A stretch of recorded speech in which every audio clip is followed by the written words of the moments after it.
Board है अमन का, उसमें पाकिस्तान ने कबूल कर लिया दावत अमेरिका की। उसमें मेरे ख्याल में हमें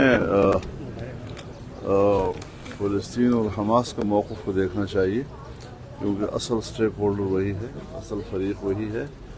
और उसमें जो हमारे वज़ीर ख़ारजा ने भी यहाँ कहा था कि हमारे वापसी के बाद ट्रंप के जो 20 नुकात थे उसमें कुछ तब्दीलियाँ लाई गई हैं जो हमें एतमाद में नहीं लिया गया।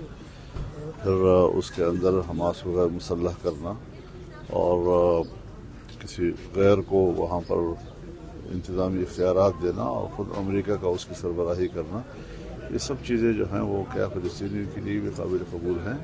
और फिर नेतन्याहू को दुनिया इस्लाम को एतमाद में लिए बगैर, फ़लस्तीनियों को एतमाद में लिए बगैर अमन बोर्ड का रुकन बना दिया गया है। जो असल तनाज़े की बुनियाद और जड़ है उसी को अमन में डाल दिया गया है।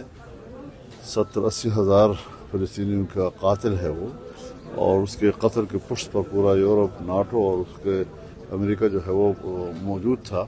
इतने कत्लेआम के बाद भी अगर वो कहते हैं कि हम अमन लाएंगे, तो अफ़गानिस्तान में भी तो अमन लाने के लिए आए थे, इराक़ में भी तो अमन लाने के लिए आए थे, लीबिया में भी तो अमन लाने के लिए आए थे, लेकिन वहाँ पर उन्होंने खंडरात बना दिया उनको।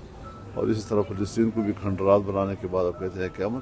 तो इन चीज़ों पर इंसानियत और इंसानी मुआशरा एतमाद नहीं करता। फलस्तीन के साथ साथ खैबर पख्तूनख्वा में भी बहुत बुरे हालात है। खैबर पख्तूनख्वा में ऑपरेशन की भी बातें हो रही है, उस पर आप क्या कहेंगे? वजीर दफा ने कहा कि ऑपरेशन हम करेंगे।